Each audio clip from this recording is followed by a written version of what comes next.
पाकिस्तान के current cricketers पे इस तरह क्रिटिसिज्म करता है ताकि इंडियन जो व्यूअर्स हैं उन्हें प्लीज कर सके। अभी रिसेंटली मोहम्मद हफीज़ ने एक बात की कि 90s के प्लेयर की लेगेसी क्या थी और ये वो। इसको ये नहीं पता कि लेगेसी का मतलब क्या होता है। अगर इसने मैच फिक्सिंग नहीं की तो हम पे कोई एहसान थोड़ा किया है, ये तो उसकी जॉब थी। पैट कमिंस वर्ल्ड कप जीत के जाता है, ऑस्ट्रेलिया जाके उसे एक बंदा भी रिसीव करने नहीं आता। आज हम एक ऐसे क्रिकेटर की बात करेंगे जिसकी कहानियाँ रोज़ बरोज़ बदलती रहती हैं। इनका नाम है शुएब अख्तर, जिन्हें शुएब एक्टर भी कहते हैं। इनकी स्टोरीज हमेशा चेंज होती रही हैं। इन जनाब ने जब गलती से सचिन तेंदुलकर को आउट कर दिया था, उस वक्त इन्होंने वापस पाकिस्तान आके डॉक्टर नुमान एजाज को पीटीवी पे 1999 में एक इंटरव्यू दिया कि भागने से पहले मैंने दुरूद शरीफ पढ़ा और वकार यूनुस की मुझे बात याद थी कि ऑफ स्टंप के बाहर बॉल करनी है और ये ख़त्म होगी मिडल स्टंप पे। ये एक पहली स्टोरी थी जो हमने इनके मुँह से सुनी और उस पर हमने यकीन किया। उसके बाद इन्होंने ये स्टोरी ऐसी घुमाई कि आज तक इस स्टोरी का एंड नहीं हो सका। फिर इन्हें ये भी लगता था क्योंकि राहुल द्रविड़ की अगर आप विकेट देखें तेंदुलकर के आउट होने से पहले, तो ये इतना आगे चले गए थे कि वसीम अकरम ने आवाज़ दी कि वापस आ जाए। तो ये जब वापस आ रहे थे तो सचिन तेंदुलकर स्टेयर से उतर के ग्राउंड में आ रहे थे और इनका कहना था कि मैं सचिन तेंदुलकर को आते हुए देखा तो बड़ा कैजुअल था, बड़ा इनकी शेन वॉर्न है क्रिकेट के। मैं कहता हूँ शेन वॉर्न भी कुछ नहीं, जितने बड़े ये हैं कि बॉडी लैंग्वेज से ही समझ गए थे कि ये प्लेयर बहुत कैजुअल आ रहा है और ये वो। फिर ये कहते हैं कि जी जब सचिन तेंदुलकर बैटिंग करने आया मुझे नहीं पता था ये कितना बड़ा प्लेयर है। फिर एक इंटरव्यू में कहते हैं कि उसे आउट करने से पहले मैंने और सकलैन ने शर्त लगाई कि कल मैं तेंदुलकर को आउट करूँगा। अगर भाई तुझे पता नहीं था कि तेंदुलकर इतना बड़ा प्लेयर है, तूने शर्त किस बात की लगाई सकलैन के साथ? तो कुछ समझ नहीं आता ये क्या कहना चाहते हैं, क्या बताना चाहते हैं। एक तो उन्होंने YouTube चैनल अपना खोल लिया, उस पर ये जिस तरह की बातें करते हैं, मेंटली सिक है या जो भी है, इसका मेंटली जो भी इसका मसला है वो जल्द अज जल्द ख़त्म होना चाहिए ताकि हमारे लोग कोई काम की बात इससे सुन सके, और वो काम की बात कभी सुन नहीं सकेंगे। इसकी फ़ैन फॉलोइंग इतनी है पाकिस्तान इंडिया में, जो तेज़ बॉलिंग का क्रेज़ है वो शायद ही ख़त्म हो, क्योंकि हमें नहीं चाहिए बॉलर मगरा टाइप, हमें नहीं चाहिए बॉलर एंडरसन। जो आपने तेंदुलकर के वो बीच वाला डंडा खड़का, तो मतलब ये बिल्कुल एक प्लान था आगे गेन करना है सचिन को? नहीं, मैं एक्चुअली द्रविड़ जब आउट हुआ तो वसीम भाई आए साथ, तो कहते कौन सा बॉल करना है। मैंने कहा अंदर के बॉल के लिए तैयार होगा तो मैं ऐसे आउट स्विंग जाके करता हूँ। कहते हैं देखना विकेटों में करना, क्योंकि पहला बॉल खेलेगा उसे नजर कुछ आ नहीं रहा, आई मीन पाँव चलेंगे नहीं इसके। तो मैंने कहा चलिए मैं अंदर करता हूँ उसे बॉल। तो कहते चलो जैसे तुम्हारी मर्जी करो। मैं वापस जा रहा था, मैं सोच रहा था अब तेंदुलकर आ भी रहा, मैं सोच रहा मैं खुदा मैं ताला से मांगने शुरू कर दिया। मैंने कहा दुआ मांगी कि मैंने कहा या अल्लाह नबी पाक के सदके अगर मुझे ये विकेट मिल जाए पहली बॉल पे तो क्या बात हो, कैसा मजा आए मुझे। तो मैं यही सोच के अपना विजन बनाया, एक टारगेट बनाया। वकार भाई की बात जहन में थी, वो डरबन मुझे कह रहा था कि अपना विजन बना के रन पे और ऑफ स्टंप के बाहर देखना, वही मारना बॉल तुम्हारा विकेटों में, एंड विकेटों में करना। तो वही बात मेरे जहन में थी। बाकी दुआ कर रहा था कि या अल्लाह मुझे विकेट मिलनी चाहिए, क्योंकि मेरी ख्वाहिश थी। और मैं मैच से पहले अपने कोलीग्स इंशाल्लाह सकलैन कह रहा था कि मैं आउट करूंगा, लेकिन सकलैन से मैंने कहा था कि इंशाल्लाह उनको मैं आउट करूंगा। जब आप बैटिंग करते जा रहे थे कि मेरा नाम सुना कि नहीं सुना? सचिन जब आए बैटिंग करने, मुझे कोई इतना वो आइडिया नहीं था, इतना ज्यादा आइडिया नहीं था कि कितने बड़े स्टार हैं, कितना बड़ा नाम है। मैंने द्रविड़ को बॉल किया और बहुत मुश्किल है उसके आउट करना। अगर उससे बॉल निकल जाए तो मेरा ये था कि चांस कि सचिन से मैं गुजार लूंगा बॉल। सो यही बात मेरे जहन में चल रही थी कि ताकि उनको मैं बॉल करूं, स्विंगिंग यॉर्कर ही करूं। तो बस वसीम भाई साहब खड़े तो क्या यही बॉल करो और जोर से करना, तो पहला बॉल अगर ये खड़ा हो गया तो फिर ये सारा दिन हमारा गुजार देगा यहीं पे।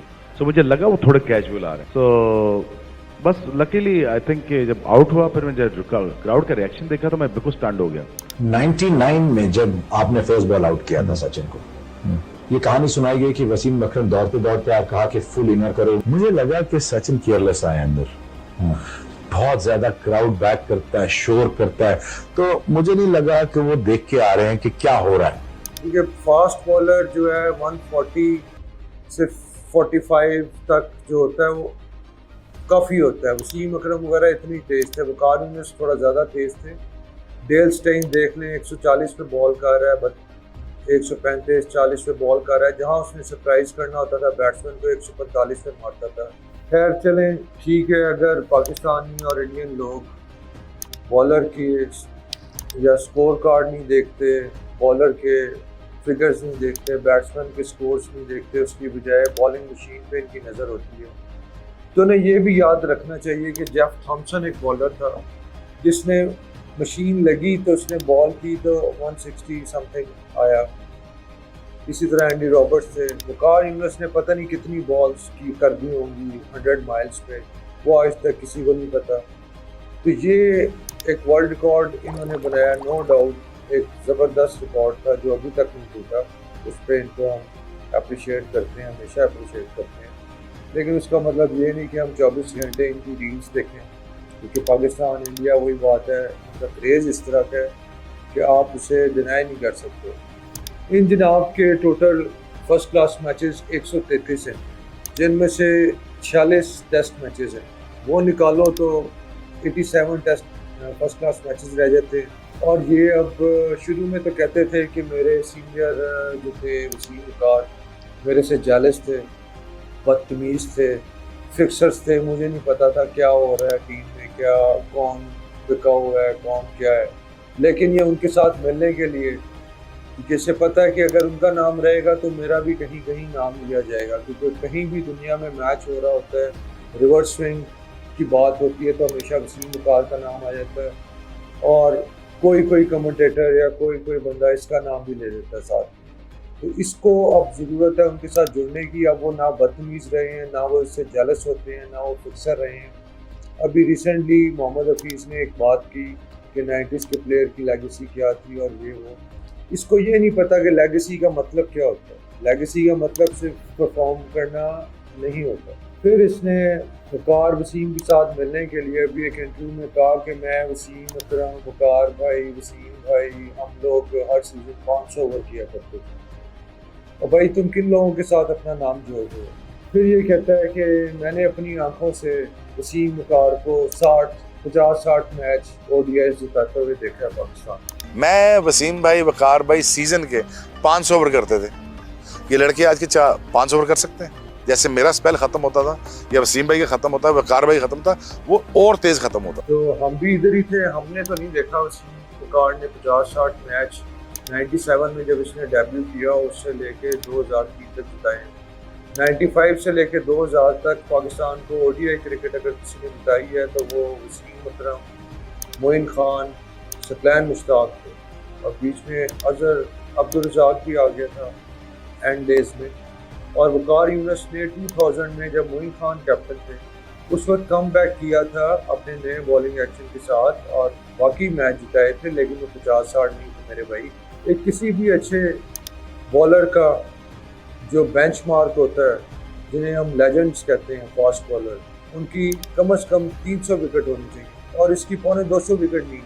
और बातें इसकी सुन लें, ऐसे करेगा जिस तरह रिचर्ड एडली हो, कोई डेनिस डेली हो, शेन वॉर्न हो, मुझे नहीं समझ आता। ब्रैट ली की 311 विकेटें, आज तक हमने उसे नहीं देखा कि वो अपने आप को लेजेंड कह रहा हो, अपने आप को एक्स्ट्राऑर्डिनरी क्रिकेटर कह रहा हो।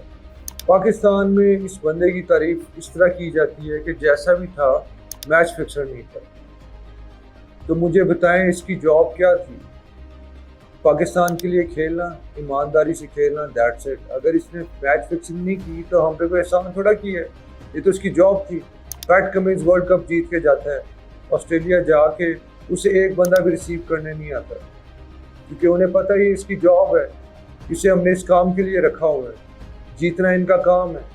ये बंदा जितने अर्सा पाकिस्तान खेला, पाकिस्तान टीम पे बर्डन रहा, कभी पहले इनिंग्स में अनफिट हो रहा है, कभी दूसरी इनिंग्स में अनफिट हो रहा है।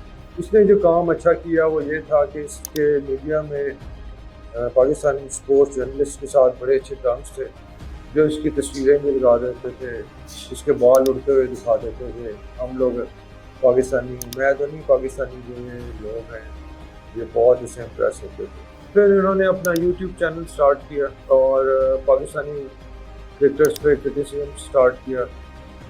इन्हें एक चैनल ने बिठाया एक एजेंडे के थ्रू।